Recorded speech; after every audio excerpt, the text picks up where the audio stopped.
Tras nuestro viaje introductorio, que en la primera parte nos ha hecho recorrer casi 5.000 años de historia, llegamos por fin al comienzo de nuestro estudio propiamente dicho del nacimiento, de las bases de la ciencia moderna. Y vamos a comenzar con un autor menos conocido, o al menos cuyo nombre no es tan famoso como el de Copérnico o el de Newton, pero que sin embargo constituye una figura capital para comprender el nacimiento de la ciencia moderna. Quizá no os suene Francis Bacon, pero os aseguro que después de estas clases se va a convertir en uno de vuestros filósofos favoritos. Confiad en mí, pero como siempre vamos despacio, en orden y poco a poco. De hecho, es imposible comprender en toda su profundidad las propuestas de los grandes padres de la ciencia que vamos a estudiar, de Kepler, de Copérnico, de Newton, sin entender, digamos, de una forma precisa el pensamiento y las ideas de Bacon. En sus diarios, nuestro primer padre de la ciencia se define a sí mismo con esta breve frase que nos va a servir como apertura a la modernidad. Nos dice Bacon: «Mi ambición en el campo de la ciencia es tan limitada como modesta en el terreno de la política». Sin duda, esta frase nos conmovería porque destila humildad, destila modestia, si no fuera porque Francis Bacon está hablando de forma completamente irónica. Nuestro filósofo se caracterizó personalmente por un febril afán de poder, de prestigio y de popularidad. Bacon fue a nivel personal un individuo profundamente competitivo, ambicioso e incluso codicioso, que además destilaba una confianza en sí mismo, una autoestima que todavía hoy nos sorprende y nos asombra. Rasgos que casi como una filiación de sangre pasarán a formar parte del núcleo de la nueva ciencia europea. De algún modo, la propia personalidad de Bacon, marcada por el afán de poder y riqueza, de alguna forma determinará el carácter de los futuros estados europeos a partir del siglo XVI y, como consecuencia, del propio individuo moderno y posmoderno. Y es que, bueno, si algo caracteriza al individuo de nuestra época, es esta especie de ansia descontrolada por el poder, la fama y la riqueza. Estos tres valores tan hiperdesarrollados en nuestros días, todos lo sabemos, son sin embargo una herencia típicamente moderna, es decir, del periodo que nosotros vamos a estudiar a partir de este momento. Bueno, y como siempre ocurre en la filosofía, nuestro estudio sobre la física y sobre el nacimiento de la ciencia nos ayudará a entender el desarrollo del pensamiento humano también en otras importantes dimensiones. Los protagonistas de nuestro curso, Bacon, Kepler y sobre todo Newton, ansiaron lograr la fama por sus logros únicos, excepcionales, completamente originales, atribuibles solamente al genio y al talento de su individual persona frente al gremio y a la masa.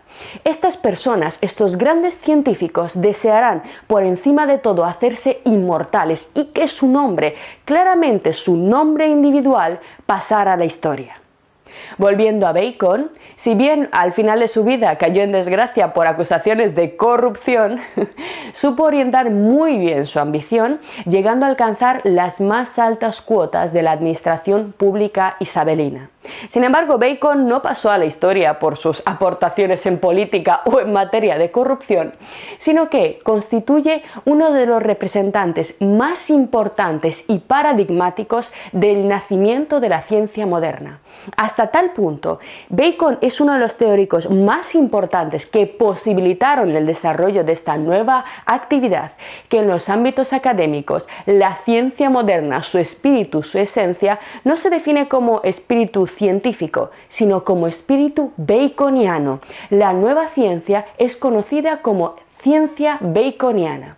Así que a partir de este momento vamos a intentar de alguna forma profundizar en el pensamiento de un autor tan importante que ha dado nombre a la ciencia. Puede que no os suene, pero enseguida vais a ver cómo es absolutamente imprescindible.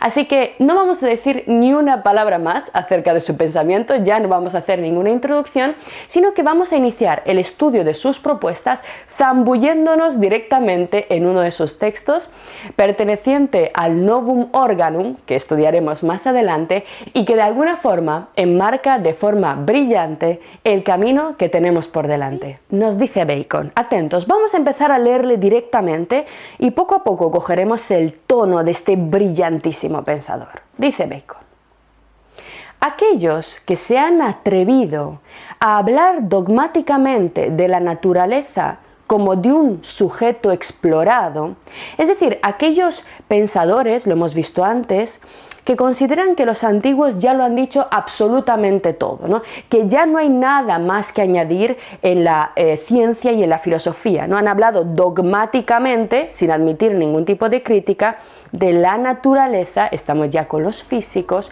como de un sujeto explorado, completamente ya descubierto. Sea que les haya inspirado esta audacia, su espíritu excesivamente confiado, o su vanidad y el hábito de hablar magistralmente, han ocasionado un prejuicio muy grande a la filosofía y a las ciencias. Efectivamente, fijaros, esta audacia, este atrevimiento de decir que esto ya está todo dicho, está terminado, está en los libros, sagrados o no, pero está dicho por los antiguos, puede haberse causado por dos razones, según Bacon, ¿no? Por su espíritu excesivamente confiado o por la vanidad y el hábito de hablar magistralmente.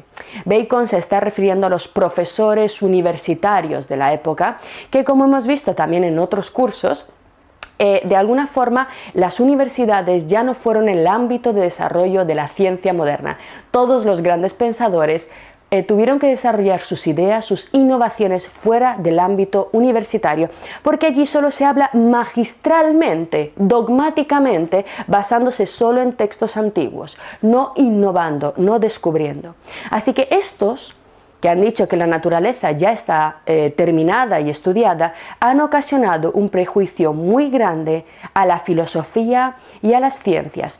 Quiero que os fijéis a lo largo de todo el curso como estos autores que nosotros vamos a estudiar no distinguen en absoluto filosofía y ciencia. Para ellos es lo mismo. La física, que nosotros hoy entendemos como rama separada, es simplemente filosofía de la naturaleza, una rama más de la filosofía que debido a su inmenso éxito a partir del siglo XVII se empezará a desgajar teniendo su propio recorrido. Pero, como bien sabéis, incluso el propio Newton se autodenominaba a sí mismo filósofo. Filosofía Naturalis Principia Mathematica es el título de su gran libro, Principios Matemáticos de Filosofía Natural. Bueno, lo veremos. Y sigue Bacon. Y nos dice, obligando a la fe con autoridad, supieron con no menos poderío oponerse e impedir toda investigación, y por sus talentos más comprometieron la causa que prestaron servicio a la verdad, ahogando y corrompiendo anticipadamente el genio de los otros. Fijaros qué frase tan importante. Nos dice, obligando a la fe con autoridad. Recordáis a Tertuliano diciendo, yo como padre de la iglesia, bueno, Tertuliano es un hereje, pero todos los padres de la iglesia más o menos mantuvieron la misma línea, digamos, basta con la fe, ¿no? No hay necesidad de ciencia después de la llegada de Jesucristo, lo digo yo, ¿no? Obligando a la fe con autoridad, supieron oponerse e impedir toda investigación, al decir que ya no hacía falta estudiar nada más y solamente centrarse en los textos bíblicos, frenaron la investigación. Esta es la primera crítica que hace Bacon, ahogando y corrompiendo anticipadamente el genio de los otros. Y sigue. Los que siguieron el camino opuesto y afirmaron que el hombre absolutamente nada puede saber, ya sea que hayan adquirido esta opinión en odio a los antiguos griegos, ya en consecuencia de las incertidumbres de su espíritu, o en virtud de alguna doctrina. Es decir, hay otra segunda opción La primera es la de aquellos que consideran que no hay que estudiar nada más, ¿no? Ya está todo dicho. Pero hay una segunda opción que hemos visto en las clases anteriores, de aquellos que consideran que por mucho que estudiemos, no podremos descubrir nada nuevo. Estamos sumidos en la absoluta ignorancia. Aquí hay una referencia clarísima a la teoría de Agustín de Hipona que nosotros hemos visto. El hombre absolutamente nada puede saber, y esta opinión o bien la ha adquirido en odio a los antiguos griegos, Tertuliano diciendo que no hay nada en ellos, ya en consecuencia de las incertidumbres de su espíritu. Este es la duda de Agustín que hemos visto. La duda constante, la incertidumbre, que decía Agustín de Hipona, es absolutamente insuperable. Solo aquellos iluminados por la gracia de Dios pueden avanzar en el conocimiento, o bien en virtud de alguna doctrina. Y sigue. Han prestado, en apoyo de su opinión, razones que no eran en modo alguno despreciables, pero sin embargo no las habían tomado de las verdaderas fuentes, y arrastrados por su celo y una cierta especie de afectación, cayeron en una exageración completa. Fijaros, en este punto Bacon da la razón a Agustín en el hecho de que, de alguna forma, el conocimiento no es sencillo. Es decir, estamos constantemente sumergidos en la duda, en la pregunta. La ciencia es un avanzar entre dudas, entre cuestiones. Las verdades absolutas son muy escasas. Así que, de alguna forma, han apoyado la idea de que el ser humano no puede saber las cosas con facilidad, que el conocimiento es una tarea muy compleja y muy lenta. Han apoyado sus opiniones en razones que no eran en modo alguno despreciables, ¿de acuerdo? Mejor que el dogmatismo, esta prudencia defendida por Agustín. Pero, sin embargo, no habían tomado estas opiniones de las verdaderas fuentes, ¿no? ¿Cómo sabe Agustín de Hipona que para el ser humano el conocimiento es algo difícil de alcanzar? No mediante la investigación de la naturaleza, no mediante la repetición de experimentos, de cálculos, de esa desesperación por parte de los científicos, ¿no? Que constantemente tienen que trabajar para ver que todas sus teorías se van deshaciendo, ¿no? La ciencia es un poco desesperante, a veces mucho en ese aspecto. Pero Agustín no lo tomó de esa fuente, sino mediante una doctrina, la illuminatio, lo habíamos visto, ¿no? Mediante un postulado teórico. Y arrastrados por su celo, por su fe y una especie de afectación, cayeron en una exageración completa. Así que con este breve texto, Bacon inicia el camino de la ciencia, que tiene que, de alguna forma, situarse a medio camino entre estas dos posiciones que son viciosas y exageradas.